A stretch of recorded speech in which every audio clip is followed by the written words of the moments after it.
Good afternoon. Thanks for joining us. Right. I'm just going to start the housekeeping and acknowledgement of country, and people can trickle in as they join.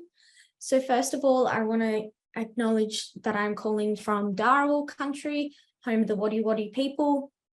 I pay my respects to ancestors and elders past, present and emerging, and I extend that respect to the countries you are all calling from today. Sovereignty has never been ceded. It always was and always will be Aboriginal land. Please feel free to share in the chat where you are calling from.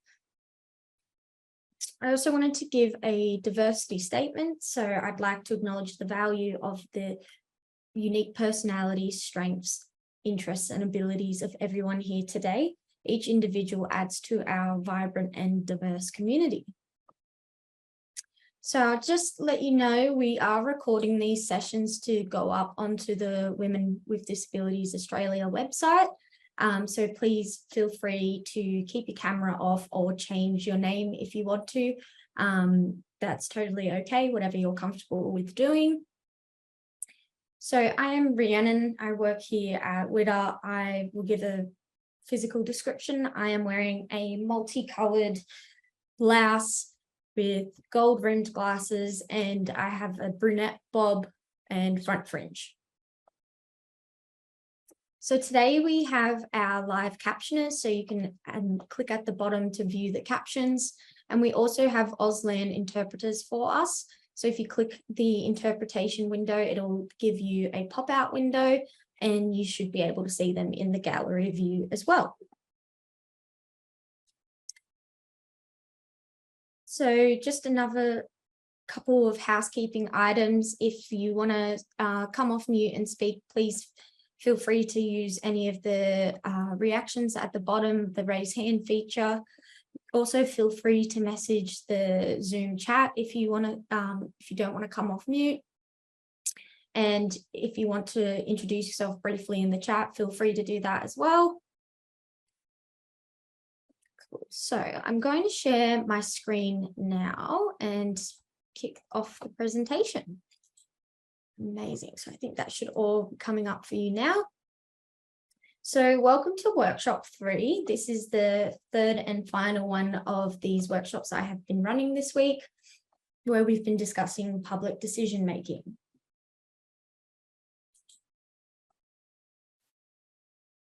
Awesome. So a brief agenda and outline of today's session. So I'm going to give a quick introduction of myself, give an overview of what we talked about in the last 2 workshops, talk about the public participation spectrum, the policy cycle, and supported decision making, and how you can make the right decision for someone in these circumstances, and then a brief mention about shadow policy. So starting off, I'm Rhiannon. As I mentioned, I work here at Women with Disabilities Australia. I use she, her pronouns.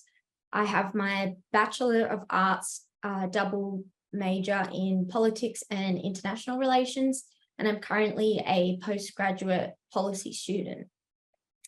In my free time, in work time, I'm always passionate about policy and public decision making and anything to do with activism and politics. We're also joined by some other WWDA staff here today, also off camera. So an overview of workshop 1. In workshop 1, we talked about what is public decision making. So it's the involvement of the public and citizens in helping governments make decisions that concern everyone. We talked about intersectionality and representation. So this is really important that we have everyone represented, and each diverse community and each marginalized community, all the communities are represented within government and in the public decision-making process. So we talked about the process of decision-making, which I'm going to show that chart again in a moment. And then the example of decision-making we have been using has been making a policy that is ensuring that public spaces have a minimum standard of accessibility. Cool. So breaking down the process of public decision making. So step 1 out of the 8 steps is to identify the problem and the issue. This is where we define objectives, define the problem, diagnose the issue. We then talked about stakeholders. And in yesterday's session, we had a focus on stakeholders, which I'll talk about in a moment. So stakeholders in the public decision making process are the ones who have vested interest, who will also be affected or interested in this, and who will have influence in the decision and any impacts or influences. So step 3, gathering the information and the background. So this is where you do your research, looking for what current information is out there, what decisions and laws already exist surrounding the issue, and what steps have been taken in the past. Step 4 is where you develop the options and alternatives. So this is where you create several possible solutions rather than just coming up with one, you have backups. And in this step, you will list all the possible alternatives to reach the desired outcome. So step 5 is evaluation. So what impact will it have? What are the implications? And is this the best option out of all of the alternatives? Which takes you to step 6, where you weigh the evidence. You imagine what each alternative option would lead to. And as you weigh the evidence, you'll start to favor certain alternatives, and it's best to place these in priority order. So then step 7 is the implementation of your decision. So once you've made the decision, it's time to act on it. It's time to develop a plan to make the decision tangible and achievable. And then the final step, which continues on in ongoing, is the review. So once implemented, you need to create effective review processes to ensure that the outcomes are up to date and relevant. So that was what we talked about in workshop 1, and we went through and broke down the process of each of these steps in regards to trying to make public spaces more accessible. So these were some examples of what we did. So we identified the issues, that there's resource delivery problems. You've got to create a mandate, a minimum standard. The main objective was public accessibility. Public spaces are not made accessible from the beginning, so there's going to be a lot of refurbishment around that. We then talked about some stakeholders in those steps as well. So architects, town planners, the disabled community itself, building and construction, and then peak bodies and non-government organizations are some examples. So then in workshop 2, we talked about the power mapping tool, the influence and impacts matrix, and the policy cycle. And we also used that same example to partake in the exercises yesterday. So yesterday we talked about the stakeholders and we used the power mapping tool. So this tool allows you to jot out on a scale of who your stakeholders are and how much power they have, how much influence, and their impact, and are they supportive of this objective. So we then moved on from the power mapping tool onto the influence and impact matrix. So this is where you can jot out specifically stakeholders where they stand in this spectrum here, from low to high impact and low to high influence. So these two tools really help you define your stakeholders and their position when you're coming to a decision-making process. And they're really effective tools in campaigning as well, to use each step along the way to help you keep defining and targeting the right stakeholders. So that was the first 2 workshops. So now I'm going to jump into today's workshop, and we're going to start with the public participation spectrum. So this was developed by the International Association for Public Participation, and they have given a flowchart of what that spectrum looks like.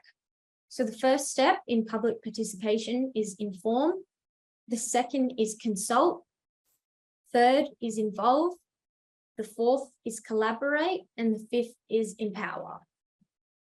So taking a look at these in more detail. So in the inform step, the public participation goal is to provide the public with balanced and objective information to assist them in understanding the problem, the alternatives, opportunities, and all of the solutions. So you can promise this to the public by saying, we will keep you informed. The consult, so for the goal, it is to obtain public feedback on an analysis, alternatives, and decisions.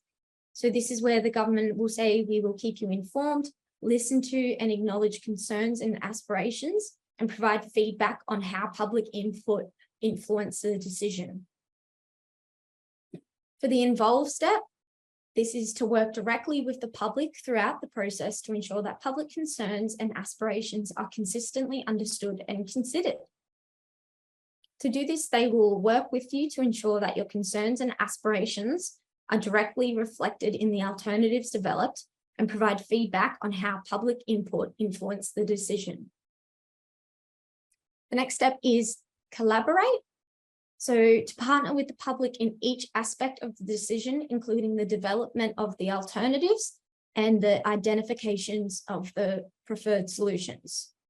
So this is where they will look to us for advice and innovation in formulating solutions and incorporate our advice and recommendations in the decisions to the maximum extent possible. The final goal is empower. So the goal is to place final decision making in the hands of the public, and the government can promise this, or businesses can promise this by saying, we will implement what you decide. So this wasn't designed to help assist with the selection of the level of participation that defines the public's role in any public participation process. The spectrum has been used globally and has been implemented in many governments around the world in types of public participation. It's a really useful tool to see how you want to involve the public in the decision-making process that you're about to start or currently doing. Cool. So now I'm going to talk about this model. So this is the policy cycle model developed by Catherine Althaus, Peter Bridgman, and Glyn Davis. They developed this to explain the multiple stages that go into the public policy process in Australia. So they have stated that the cycle was intended as a pathway of actions to help public servants start the long journey from demand to something that could inform a cabinet decision. However, it is a guide and not always used as a perfect tool. So in my policy studies, we use this a lot, the policy cycle, when we're talking about creating a policy report or creating recommendations. So the first step we have is evaluation. So this is the stage where the policy is evaluated to determine its success, the costs of the policy, the benefits, the outcomes, the impacts, and everything in between. So this then results back into the cycle, which is ongoing and continues to go around and round throughout the life of the policy itself. So that we identify the issue. So this is where the policy problem and the goal are clearly defined and set out. The analysis of this policy. So this is where the issues are researched and thoroughly analysed, kind of like a more in-depth specific version of what we did in workshop 1. So once you've done that first step and your power mapping and your influence and impact matrix, you'll then look to the policy cycle to see how this will be implemented as a law, as a policy, as reform. So then the next step is policy instruments. So where appropriate, the instruments or modes of carrying out the policy are proposed. This is where we also talk about who's going to help implement them, who's going to be in charge of them, is there peak bodies. So then the consultation step. So this step is where the stakeholders are engaged and ask for feedback on the policy's proposal. So this is where you'll gather anything that needs to be added to change, what works well. So this is the step where advisory groups that we talked about in yesterday's session. This is where they will be engaged and where they will offer their opinion and expertise, lived in experience, and talk about how they think this is going to, how this policy is going to work, or whether it's not going to work. So then it comes on to the coordination stage. So this is where the policy is considered against the broader government objectives to ensure that it is coherent with strategic goals. So in this coordination stage, they need to make sure that once this is implemented, it aligns with their other policies and laws and goals to make sure that it works cohesively. So decision is where the final decisions are made about the policy. So this is usually a result of cabinet consideration where they fine-tune the details and the end result has come out of this decision process. And then finally, the implementation is in the name. It is where the policy is delivered, and through the implementation, that is when it becomes more public, and afterwards is when you kick in the review process. Amazing. So that is the process of policy in Australia. So when we're talking about policy and decisions, it's really important when we talk about the disabled community to talk about supported decision-making and different types of decision-making that is available. Women with Disabilities Australia's position on the right to decision-making. WIDA believes the right to decision-making is fundamental to the realisation of agency, autonomy and self-determination. Women and girls with disability must be afforded their full decision-making rights and opportunities in all aspects of their lives. Women and girls with disability have the right to receive all necessary supports to make meaningful and informed decisions. Support must respect the human rights, autonomy, will, and preferences of women and girls with disability and should never amount to substitute decision-making. Accurate and accessible information is a prerequisite for the provision of active, free, and informed consent and meaningful decision-making of women and girls with disability in all matters. For more information, please visit our website and read WIDA's position statement on the right to decision-making.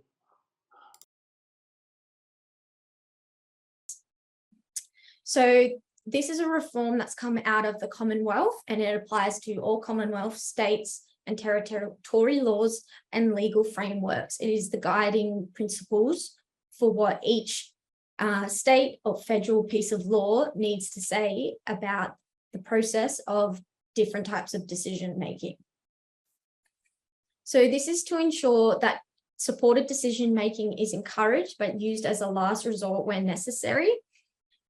Representative decision makers are only required as the last resort, and that the will and preferences and rights of the person who cannot or can make the decision is aware and that they have input. So principle 1 that they have listed is the equal right to make decisions. So all adults have an equal right to make decisions that affect their lives and have those decisions respected. So this comes out of the CRPD, so the Convention on the Rights of People with Disability. Or most of the guiding frameworks in Australia and globally come from the CRPD.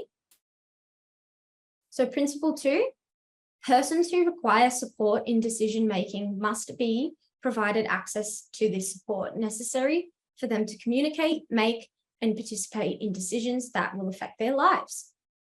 Principle 3 is the will, preference, and rights. So the will, preference, and rights of the person who may require decision-making support must direct and guide decisions that affect their lives. So this is to make sure that the decisions made, whether or not they can have an input in it, is reflecting them truly as an individual and that their own views and values are respected. So then principle 4 of the legal framework is laws and legal frameworks must contain appropriate and effective safeguards in relation to intervention for persons who may require decision-making support. So each state, when they create their own supportive, autonomous decision-making principles, they need to keep these in mind that are set by the Australian Law Reform Commission.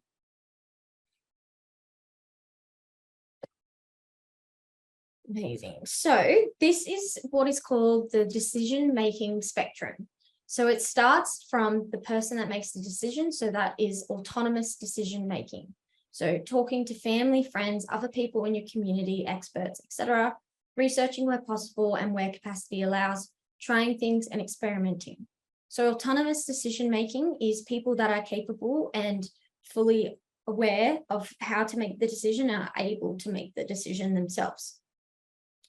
So then we move down to supported decision-making. So this is where there are tailored information and formats that you can follow. Communication assistance is available, additional time and discussion of options, the use of technology and assistance. There can be a formally organized representative or circle of support, such as a guardian, power of attorney. These all differ and their names change depending on what state you are in. Family and friends make some decisions based on best interests or known preferences, and they can be persons responsible for health-related decisions as well. And then down the bottom of the spectrum, we have substitute decision-making. So this is best interest decisions made on behalf of the person. So a support person is someone who helps make a person with reduced capacity make their decisions. A substitute decision maker makes decisions for someone who has no decision-making capacity. So now that we've talked about the different types of decision-making, I just want to share in the chat a link to the Jamboard that I have made. So this exercise, we will go through an example of each one and determine what form of decision-making will suit them best. So I've just sent that in the chat, and I will also share my screen to the Jamboard as well if you can't get access to it. Amazing. So I will bring up the first example. So if you don't know how to use Jamboard, on the side here is the text box option. So you can click that and start typing anywhere like that. Or you can use a sticky note, choose the color you want, enter what you want to write, and then click enter or save, and it will post that sticky note, and you just place that anywhere if you want to write anything. So this is the first example. And so then once I read these out, you can come off mute, or you can write in the chat what you think is the best solution for them, whether that be supported decision-making, autonomous decision-making, or substitute. So example one, Susie, she, her. Susie is voting in an upcoming local election. She has voted before, but she struggles with deciding who or what party to vote for. In the past, when it's come to voting times, she has asked her community, her friends and family what each person running for the position values. She has asked for assistance on the day that she is voting. The assistance will be someone who will accompany her if she needs any clarification or if she needs assistance registering. However, Susie will still be the one who fills out the paperwork. So in this, she's getting help to make her decision, and she may require physical assistance on the day. So do you think supported is the best to describe this situation, or autonomous, or substitute? Feel free to write in the chat. Oh, Nadia, you got your hand up?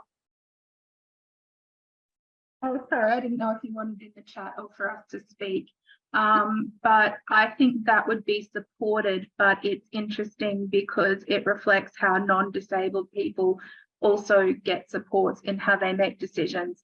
Because if you ever go there on election day, there will be 100 people handing out things who will have a chat with you, which is exactly what Susie's gonna have, you know, people talking to her about who to vote for and why she might vote for them. But yeah, I thought it was probably supported. Amazing. Yeah. So she has capacity to be the one. Oh, it's not going to let me. Well, the answer is supported, and I thought the circle was blank. So she can make decisions, but she needs support with the decisions. So she needs that extra support. And as you said, yeah, she has advice she's getting, and then she might have someone come in with her on the day. So this is her support. Yeah, Karen, you got your hand up? Yeah, so I agree with to a point that Susie needs support, but the paragraph that steered me into the direction of autonomous was the third sticky note where that she'll need support for someone to accompany her, or any clarification or assistance with the registering. However, what did it say? Susie will be the one who fills out the paperwork. That to me means autonomous, because it's talking about her disability related supports rather than someone to support her to make a decision. So I interpreted that as autonomous. It is very close to being autonomous. Yeah, so her decision-making process was up to her, but she had that informed help from friends and family, so that can still be supported. And yeah, I probably worded that a bit in the last one. Yeah. Yeah. Awesome. So that was example 1, Susie. So now the next example. Is that another hand up? No, it's the old one. The next example is Gary. So Gary, him, has a guardian. Gary has an intellectual disability and is in part-time employment. Gary's guardian is a long-time family friend who has known him his whole life. However, it's important to note that Gary's guardian is not his carer. His guardian assists him with his life in regards to most aspects, such as voting and health decisions. The guardian knows Gary and his preferences and values, but they both know that Gary is unable to come to make his own decisions independently. So what do we think is the best one for Gary here?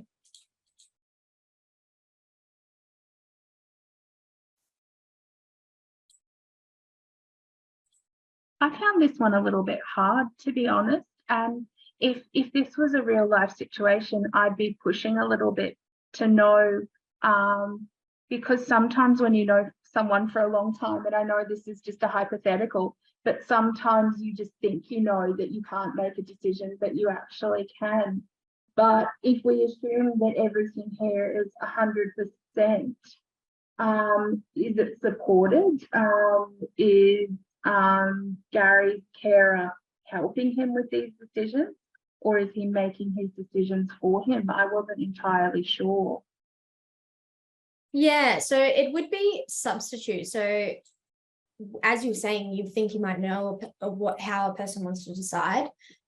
So part of the principles in that framework I just talked about is talking about the will, preferences, and rights of that person who the decision being made for is.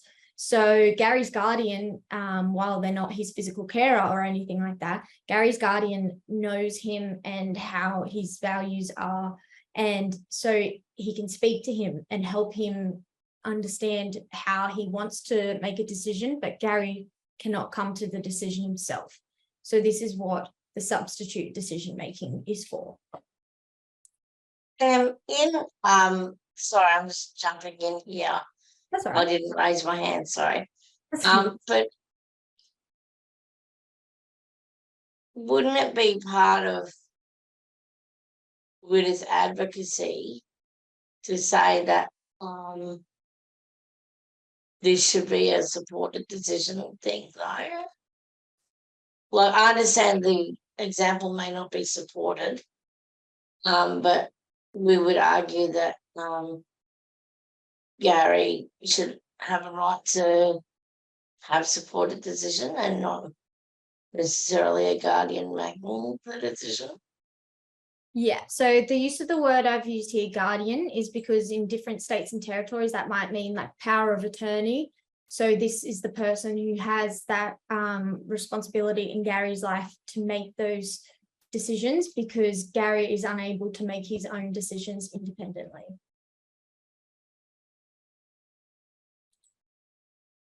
Yeah, I suppose that's where I find it a bit challenging. I'm sorry about my dog. I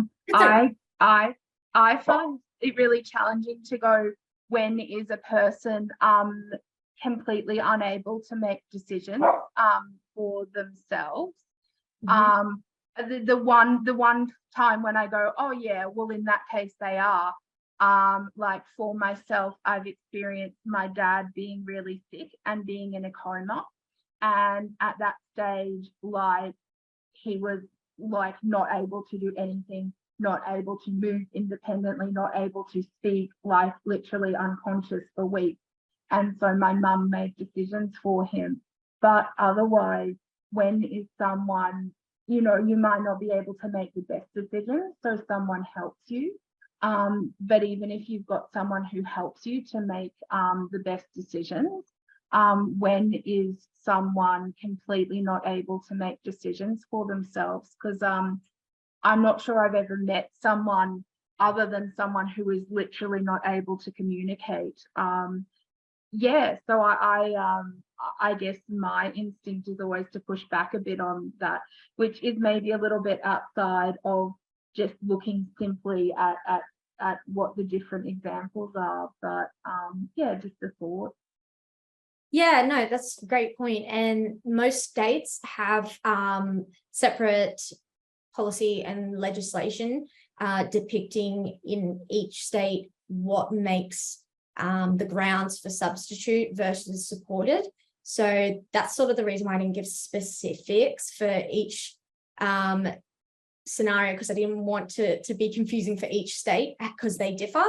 So Victorian policy, there's a lot out there on the Victorian government's decisions on supported and substitute decision making. They've got some great guides to have a look through.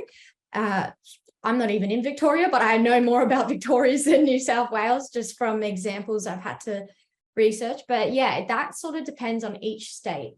And so say like substitute decision making could be put in place. They've done it before in health situations and stuff.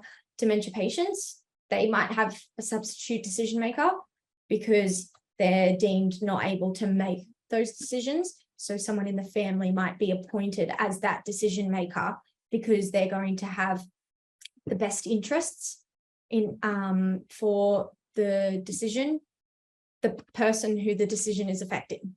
And yeah, so these aren't specifically designated in regards to public decision making. These are just in regards to the disability community. And so this isn't just for like, oh, well, how are they going to vote? This can be about health decisions, medical decisions, living decisions and stuff like that as well. But I thought it's a really important thing because it does affect your public participation. If you are unable to make decisions on your own, then this supporter person that you have, or the guardian or power of attorney that you have, will have to help you in that public participation of political life as well. But they will vary in each case, and most of the time they want to make sure that substitute decision making is only used as a last resort, as I mentioned earlier, which is why you probably don't see that many examples of it, because it's tried to be kept as last resort. Okay, so the final example I've got is Melissa, she/they, a young disabled person who is currently unable to work. However, Melissa is a part-time online student. Melissa is passionate and does their research before making any major decisions, whether it be medical and health or political and public decisions. So what do we think best suits Melissa? I would think autonomous, unless we get any information to the contrary. Yeah, autonomous. So there's no mention that Melissa needs help understanding the decision that they are making, or that they need supports. There's mention that they're able to do their own research and come to those decisions. So it is autonomous. Now, those are very broad hypotheticals, but I just wanted to kind of get an exercise in there where we can think about the different types of decisions making processes and how they can fit. And as mentioned in the previous two, either one could kind of be here, supported or substitute. It really depends on the individual themselves and the scenario in depth. Yeah, you got your hand up, Karen? Oh, you're on mute, sorry. Sorry, do that at least once a meeting. I just wanted to ask a question. Mhm. And sorry if I'm getting caught up in semantics, but if we go back to that first example, of the woman that was, woman that was voting, and so I guess as a family or with my partner, I'll always talk to them about oh, how are you voting? Do you understand what this party means about this policy? And I'll always seek clarification. But at the end of the day, and I might need support from a support worker or my partner to get to the booth, but at the end of the day, it is definitely my decision. And I wouldn't want it to be reported not that it's going to be recorded, who cares? And I know this is just an exercise for training, but I wouldn't want anyone to think that I needed a supported decision just because I talked through the voting options with my partner or family, or that they helped me get to the voting booth. No, and so I could have written in here as well, that it is written down that she does need every decision to have this sort of assistance and support. Oh, By that, but I didn't want to give it away too obviously when I was writing them out. I kept removing yeah, sure. But yeah, it's just kind of to get us thinking about the different forms, and then you could definitely, if if you wanted to, you could say she's got the autonomous decision making. But yeah, and it's interesting to see how we all reflect on that as well. Cool. Cool. Yeah, Awesome. no worries. Cool. Okay, thanks. Thank you. I'll just share the slide again.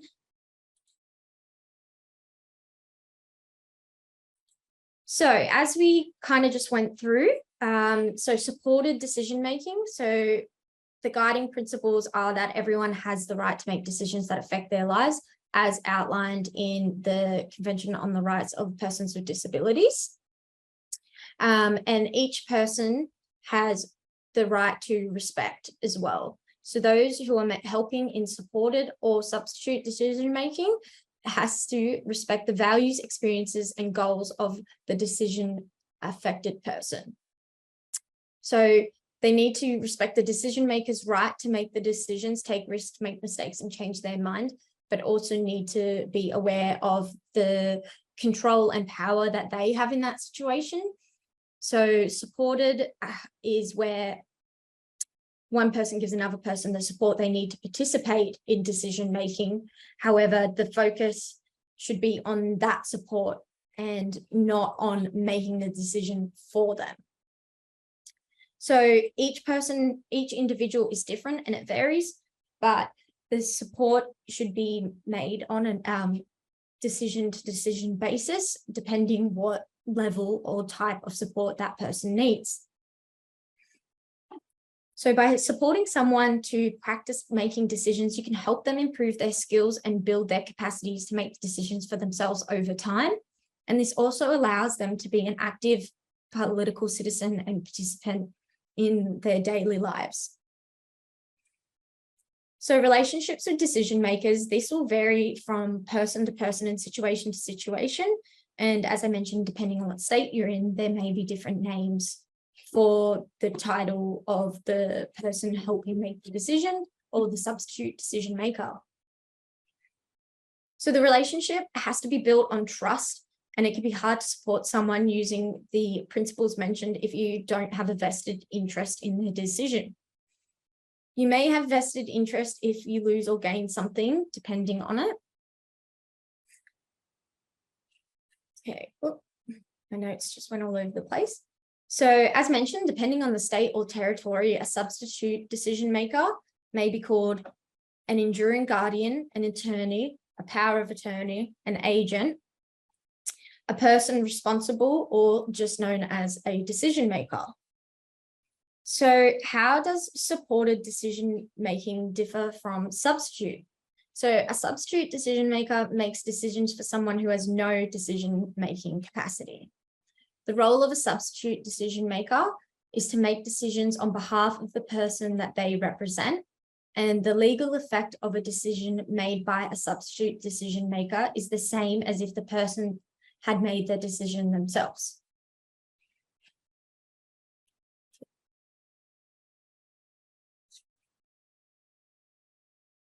So appointing a substitute decision maker provides third parties such as banks, medicinal professionals, and other service providers with certainty that when dealing with a person with impaired decision-making capacity, whether formalized models for supported decision-making could provide a similar level of certainty while enhancing the person's participation in the decision-making process.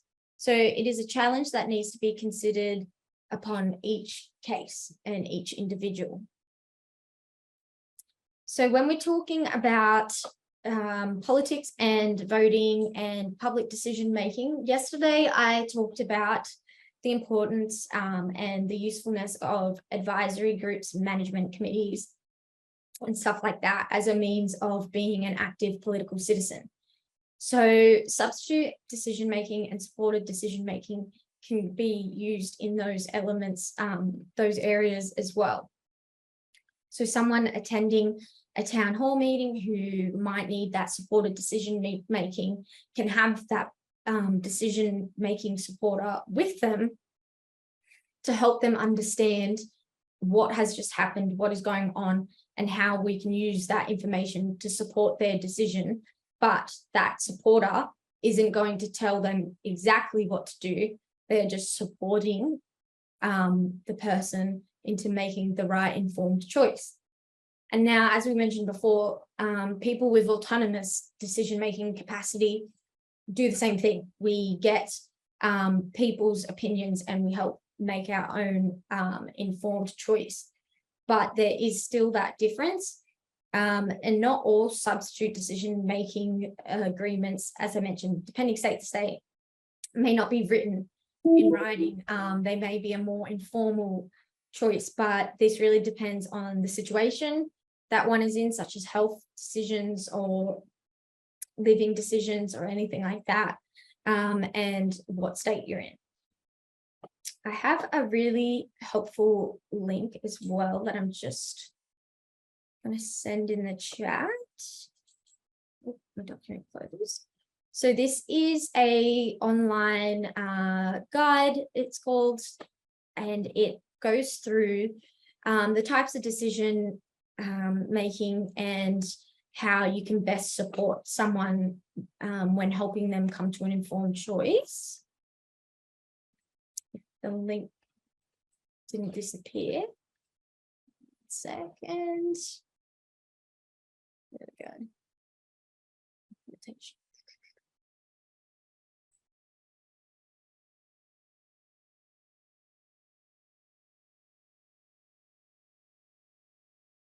Sorry, the link's gone into the wrong document.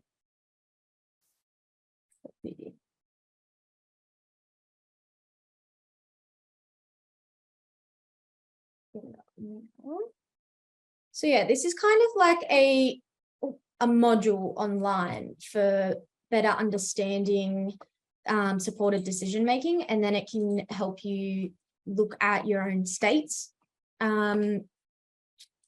forms of decision making and policies surrounding it. Okay.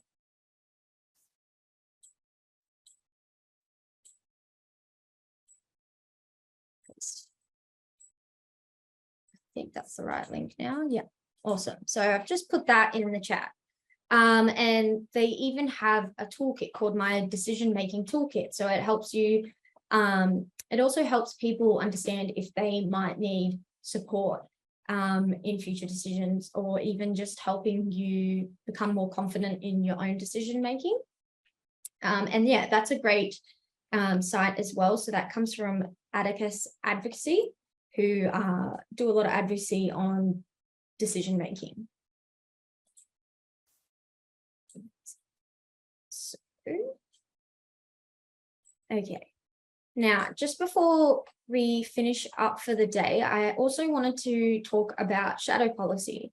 So shadow policy involves the opposition government appointing ministers alongside the opposition leader in what is known as the shadow cabinet. So these people come to play in public decision making, as well as they are the ones chosen by the opposition party and will get to have say in decisions made as well. So when we talk about shadow policy, it can be in government and it can be in businesses. There's a lot of different definitions of shadow policy, but I'm specifically talking about the government cabinet definition. So this shadow cabinet will then scrutinize the actions and policies of the government and offer alternatives. So they are then implementing steps within the policy cycle and the policy, the public decision-making process.